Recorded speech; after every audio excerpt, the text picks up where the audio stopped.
Hola, ¿qué tal? Vamos a hablar, no sé si recomendar la palabra de After, aquí empieza todo, la película de Jenny Gage, que prácticamente está entrando al mundo del cine con esta película, adaptada por Susana McCarthy a partir de la novela de Anna Todd, y que de alguna o de otra forma, si no es que de muchas formas, presenta situaciones que ya teníamos más que medidas y más que presentes en el cine, no necesariamente para bien. Una chica que tiene que cambiar de ambiente, ¿no? Va de su ciudad en donde acaba de terminar el bachillerato, llega a otra a experimentar por primera vez la universidad. Conoce en los primeros días, en circunstancias hasta cierto punto agitadas, a uno de los chicos más populares de la universidad, que tiene su personalidad enigmática, que siempre se viste de negro, que por supuesto tampoco es de ahí, viene incluso de mucho más lejos de donde viene ella, que tiene este aura misteriosa, caballeresca, lo voy a decir así, y que por supuesto empieza a coquetear con ella de manera, en un principio tácita y después ya de manera frontal. Hay un grave problema aquí, hablo del personaje, hablo de la película, es virgen, nunca ha experimentado el sexo, no ha iniciado su vida sexual en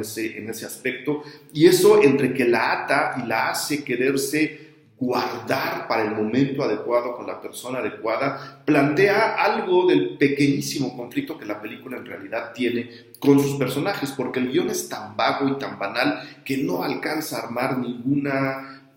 situación real de conflicto, ¿no? Se está basando en el me enamoro, no me enamoro, sabiendo que debajo del me enamoro, no me enamoro está el perderé mi virginidad con él o no. Y yo es aquí donde veo el grave peligro de la película. Se acomoda en un lado extremadamente conservador de la historia, especialmente si le estamos hablando a muchachos y muchachas de 13, 14, 15 años, que es a quienes está dirigida la película, por un lado, y así como está acomodada la situación entre estos dos personajes, tiende a, digamos, a ponerle alas de ángel a este personaje, que por un lado sí es enigmático, no es para nada una persona inculta, eso lo detectamos desde un principio, ¿no? Y me hicieron pensar en Paul Rudd, en Clueless, ¿no? En esta otra atracción y en esta otra relación que tiene, por supuesto, un desarrollo y una conclusión bastante más madura, pero sin darle la profundidad, ni siquiera el tono de comedia que sí alcanza a tener Paul Rudd en Clueless, ¿no?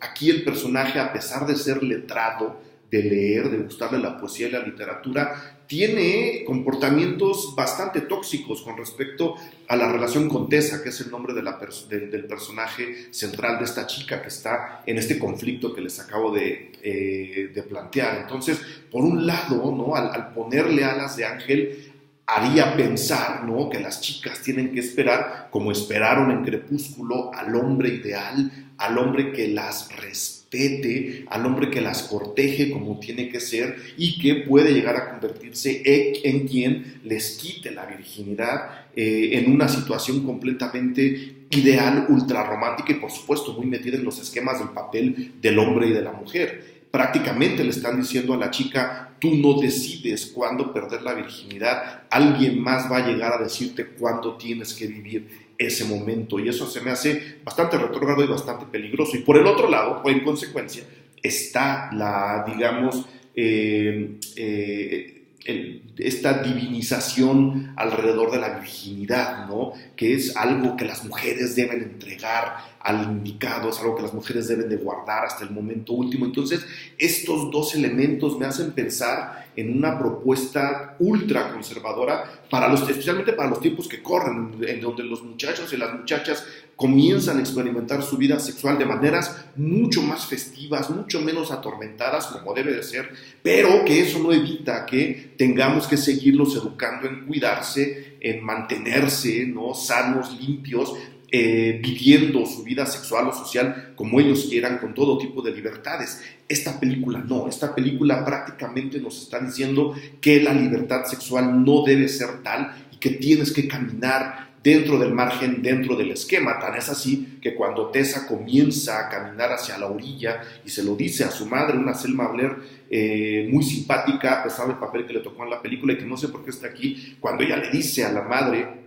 voy a tomar las riendas de mi propia vida, las cosas comienzan a desbaratársele, como si salir del margen y empezarse a buscar la vida por propia mano fuera un error y tuvieran ellas especialmente que mantener el rol que se les ha asignado desde siempre, de estar en casa, de no hacer nada y de esperar a que sea el hombre quien llegue y les provea. Y para eso un ejemplo dentro de la propia película, en algún momento cuando la madre descubre la relación de estos dos personajes, amenaza a su hija, a Tessa, con dejarla sin dinero a pesar de que ella está en la universidad, si es que no rompe con él. Ella decide no romper, es decir, empezar a seguir su propia vida, y en lugar de verla trabajar y ganarse la vida y salir adelante por sí misma, consiguiendo un empleo que le permite estudiar y hacer dinero al mismo tiempo, en lugar de eso, la película la presenta como alguien a quien el caballero tiene que venir a rescatar y le provea y le dé y la saque de ese pequeño atolladero. Es decir, ni siquiera ese problema real merece la reflexión de la película, y repito, ahí es donde se me hace muy, muy peligrosa, ¿no? Está dirigida a los adolescentes, está el peor de los peligros. Tenemos que hablar con ellos, tenemos que decirles que sí, eventualmente el corazón será destrozado por alguien o por muchas personas, pero que eso es parte de la maduración y no es de ninguna manera un castigo si uno está buscando un propio camino. Que sí, hay que experimentar la vida sexual, pero que eso no es ningún pecado, no debe ser un conflicto, y que es su vida sexual y tienen que disfrutarla en la manera de lo posible, lo más festivamente que puedan. Y sí, decirles que este tipo de películas no son de ninguna manera las ideales para hablar con los adolescentes, no del pasado, de este tiempo. Entonces vayan con cuidado, explíquenle a la gente cómo va la cosa de manera verdadera. Ahí está mi opinión sobre After, aquí empieza todo. Peligrosa, peligrosa, peligrosa, y sobre todo, que yo creo que es lo peor de todo, aburrida, tremendamente aburrida.